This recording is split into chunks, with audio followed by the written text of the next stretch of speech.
لا حول ولا قوة إلا بالله العلي العظيم. أعوذ بالله السميع العليم من الشيطان اللعين الرجيم. بسم الله الرحمن الرحيم. الحمد لله رب العالمين. الصلاة والسلام على خاتم الانبیاء والمرسلین واہل بیتہ الطیبین الطاہرین المعصومین لا سیما علی بقیۃ اللہ الاعظم فی الارضین. اما بعد فقد قال رسول اللہ صلی اللہ علیہ وآلہ وسلم: من مات ولم يعرف امام زمانه مات میتۃ الجاہلیہ. سب سے پہلے میں جشن وارث قرآن کی مبارکباد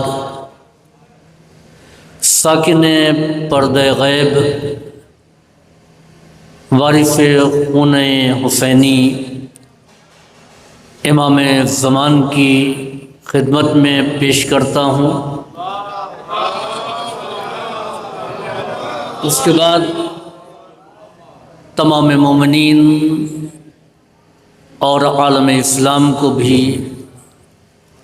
ولادت باسعادت سرکار باقر العلوم مبارک ہو. بڑی خوشی کا موقع ہے کہ مرحوم ماسٹر محمد حسین صاحب کے فرزندوں نے شاندار عزاخانے کی تعمیر کی اور اس عزاخانے میں عظیم الشان جشن کا انعقاد کیا. یقیناً اپنے بیٹوں کے اس عمل سے مرحوم کی روح شاد ہوئی ہوگی. آج ماہ رجب کی پہلی شب ہے اور اس کی ابتدا امام محمد باقر علیہ السلام کی ولادت سے ہو رہی ہے. ہم نے جب اسلامی مہینوں پر غور کیا تو کسی مہینے کی پہلی تاریخ کا آغاز کسی معصوم کی ولادت سے نہیں ہے. یہ شرف اللہ نے ماہ رجب کو عطا کیا ہے. اور دوسرا یہ کہ اس مہینے میں اللہ نے 4 معصومین کی ولادت کو رکھا ہے. مجھے بہت طویل گفتگو نہیں کرنا ہے، بچوں کو سمجھانے کے لیے 2-3 باتیں. امام محمد باقر علیہ السلام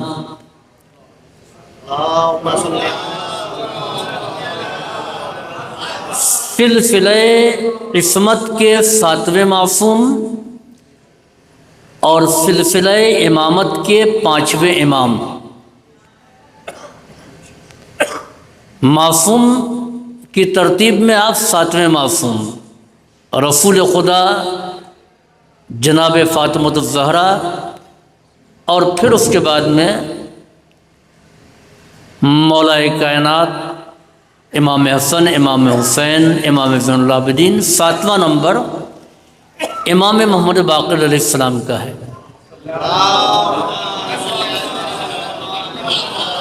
امامت کے اعتبار سے آپ کا 5واں نمبر ہے. پیدا کب ہوئے؟ سن 57 ہجری کو. پہلی رجب سن 57 ہجری. عمر کتنی پائی؟ 114 ہجری میں آپ کی شہادت ہوئی، تو عمر کتنی پائی؟ 57 سال۔ جب پیدا ہوئے تو 57 ہجری، جب اس دنیا سے آپ گئے تو عمر آپ کی 57 سال۔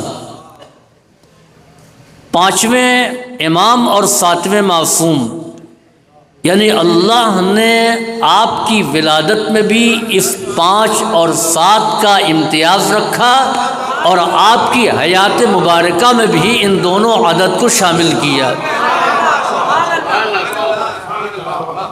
دوسری بات یہ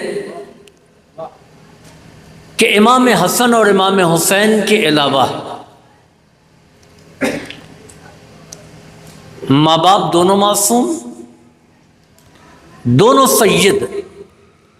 امام محمد باقر علیہ السلام کا ایک لقب ہے کہ ہاشمی بین الہاشمیین و علوی بین العلویین، یعنی آپ باپ کی طرف سے بھی ہاشمی، ماں کی طرف سے بھی ہاشمی، باپ کی طرف سے بھی علوی اور ماں کی طرف سے بھی علوی۔ یہ خصوصیت تو امام زین العابدین کو بھی نہیں حاصل تھی، اس لیے کہ باپ کی طرف سے تو علوی تھے، ماں کی طرف سے علوی نہیں، کیونکہ ماں ایران کی شہزادی تھیں جناب شہر بانو۔ امام جعفر صادق علیہ السلام، امام موسیٰ کاظم علیہ السلام، امام علی رضا علیہ السلام، کوئی بھی ماں کی طرف سے ہاشمی نہ تھا۔ دوسرے لفظوں میں کہ کسی کی ماں سید نہ تھیں۔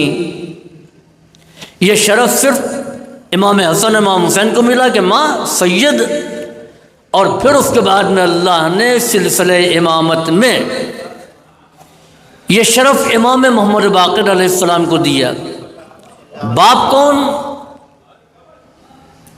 ہمارے اور آپ کے چوتھے امام علی بن الحسین۔ ماں کون؟ فاطمہ بنت امام حسن۔ تو امام محمد باقر کے دادا کون؟ امام حسین۔ نانا کون؟ امام حسن۔ یعنی امام محمد باقر علیہ السلام کو یہ شرف اللہ نے دیا کہ نانا بھی سردار جنت، دادا بھی سردار جنت، نانا بھی امام، دادا بھی امام، اسی لیے کہا علوی بین العلویین۔ اور ایک خاصیت اور، پیغمبر اسلام کے پاس آپ کے صحابی جابر بن عبداللہ انصاری بیٹھے ہوئے ہیں۔ امام حسین علیہ السلام پیغمبر کی آغوش میں ہیں۔ پیغمبر نے جابر سے فرمایا، اے جابر، میرے اس بیٹے کو دیکھ رہے ہو، فرزند کو، اس کے فرزند کا فرزند، یعنی ان کے پوتے، ان کا پوتا وہ ہوگا جو باقر العلوم ہوگا۔ اب آپ دیکھیے کہ نانا دادا جو ہیں وہ ابھی کمسن ہیں، اتنے کمسن ہیں کہ اپنے نانا کی گود میں بیٹھے ہیں، اور پیغمبر کہہ رہے جابر ان کے پوتے سے تمہاری ملاقات ہوگی اور وہ باقر العلوم ہوگا۔ اور سنو جابر، جب تمہاری ان سے ملاقات ہو جائے تو میرا سلام ان تک پہنچا دینا۔ عزیزوں، باقر کسے کہتے ہیں؟ عام طور سے یہ جملہ ہم لوگ استعمال کرتے ہیں، اس کے معنی معلوم ہے؟ علمی منہ شگافی۔ یہ منہ شگافی کیا ہوتی ہے؟ فارسی میں منہ کے معنی بال کے ہیں، منہ نہیں، منہ شگافی، منہ کے معنی بال۔ یعنی بال جیسی باریک بات میں بھی باریکی نکال دینا، اس کو کہتے ہیں منہ شگافی۔ وقت نہیں ہے ورنہ میں امام محمد باقر علیہ السلام کی ان باتوں کی طرف متوجہ کرتا جس میں آپ نے باریک سے باریک بات میں باریکی نکالی ہے، مگر شورا کا وقت لے کر کے میں حق تلفی نہیں کروں گا۔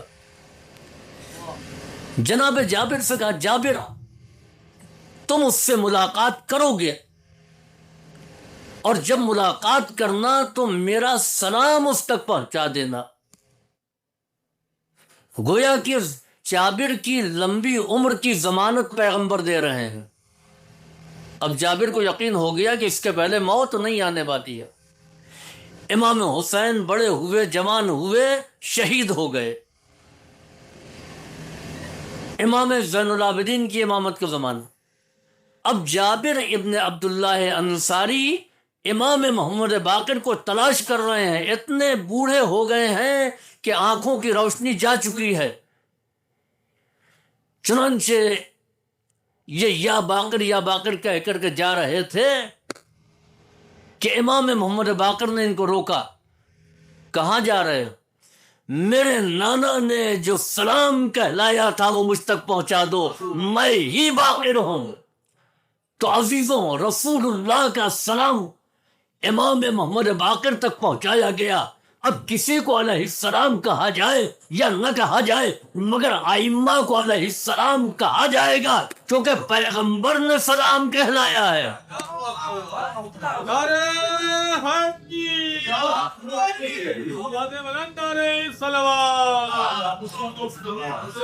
پیغمبر کون؟ ہر دن صبح نماز کے بعد مسلمانوں کی اکثریت پیغمبر کو سلام کرتی ہے، یا نبی سلام علیکہ۔ اکثریت پیغمبر کو سلام کرتی ہے۔ تو ذرا سوچئے، نبی وہ جس کو تمام امت روزانہ سلام کرے، امام محمد باقر وہ جن کو پیغمبر سلام کہلوائیں۔ آخری بات جو شاید بچوں کے لیے معلومات میں اضافہ ہو، علامہ دمیری نے حیات الحیوان میں یہ واقعہ لکھا ہے۔ مامون رشید کا دربار تھا، علماء بیٹھے ہوئے تھے۔ مامون رشید نے سوال کیا، یہ بتاؤ کہ اسلامی سکہ کب سے رائج ہوا؟ جب اسلام آیا تو ایسا کوئی نظام تو نہیں تھا نا، قبیلوں کی زندگی تھی۔ روم اور ایران کے سکے عرب کے بازاروں میں چلتے تھے۔ عبد الملک ابن مروان کا زمانہ تھا اور کاغذ چھپتا تھا مصر میں۔ مصر کیونکہ رومیوں کے قبضے میں تھا اور اسی زمانے سے کاغذ بنتا چلا آ رہا تھا، تو اس میں ایک ٹریڈ مارک تھا، اب ابن روح القدس۔ توجہ سے سنیے گا، اب باپ، ابن بیٹا، روح القدس جبریل۔ عیسائیوں کا عقیدہ ہے کہ خدا ایک نہیں تین، ایک خدا ہے، دوسرے عیسیٰ اس کے بیٹے، تیسرے جبریل، یہ تینوں مل کر کے نظام کائنات چلا رہے ہیں۔ عبد الملک بہت ذہین تھا، اس نے جو ٹریڈ مارک کو دیکھا کہ یہ ہے کیا، کسی کو سمجھ میں نہیں آیا، کہا یہ رومن زبان میں ہے، کہا اس کا ٹرانسلیشن کراؤ۔ اب جو ٹرانسلیشن کرایا تو معلوم یہ ہوا کہ یہ عیسائیوں کے عقیدے کی ترویج ہے۔ چنانچہ اس نے مصر کے گورنر کو حکم دیا کہ دیکھو کاغذ میں یہ ٹریڈ مارک بہت دنوں سے بنتا چلا آیا ہے، ہم لوگ متوجہ نہیں تھے، اب اس کو بند کر دو، یہ تو عیسائیوں کے نظریے کی تشریح ہو رہی ہے، پبلسٹی ہو رہی ہے۔ کہا پھر کیا لکھا جائے؟ کہا لکھو شہد اللہ انہ لا الہ الا اللہ، اللہ کی گواہی یہ ہے کہ وہ ایک ہے، اس کے علاوہ کوئی خدا نہیں ہے۔ ٹریڈ مارک یہ ہونے لگا۔ روم کے بادشاہ کو جب خبر ملی تو اس نے عبد الملک کے پاس بہت سے گفٹ بھیجے، تحفے بھیجے، اور کہا کہ جیسے کاغذ بنتا تھا ویسے ہی بننے دو۔ عبد الملک نے روم کے بادشاہ کے تحفوں کو واپس کر دیا، کہ اس کی ضرورت نہیں ہے، ہم ایسا نہیں کرنے والے۔ اس نے 3 گنا 4 گنا ہدایہ بھیجے، بہت قیمتی، کہ شاید وہ کچھ کم تھا۔ عبد الملک نے پھر وہی جواب دیا کہ یہ نہیں ہو سکتا ہے۔ کہ اچھا سنو، کاغذ کا ٹریڈ مارک تو تم نے بدل دیا، مگر تمہارے پاس کوئی اپنی ٹریجری نہیں ہے، سکے تو ہمارے ہی چلتے ہیں۔ اگر تم نے میری بات نہیں مانی تو ہم رومی سکوں میں تمہارے پیغمبر کے خلاف گالیاں لکھوا دیں گے۔ ڈالر امریکہ کے ہاتھ میں ہے اور پوری دنیا میں چلتا ہے، تو امریکہ جو چاہے ڈالر میں لکھوا دے۔ عبد الملک پریشان ہوا، اب کیا کریں گے، اتنا ٹریڈ ہے، کاروبار ہے، ہماری اپنی کوئی کرنسی نہیں ہے۔ سارے لوگ سر جوڑ کر کے بیٹھ گئے اور کوئی اس کا حل نہ تلاش کر سکا۔ چنانچہ شہنشاہ روم نے جو خط لکھا اس میں یہ لکھا کہ میرے اس خط کو پڑھ کر کے اپنی پیشانی کا پسینہ پوچھتے رہو۔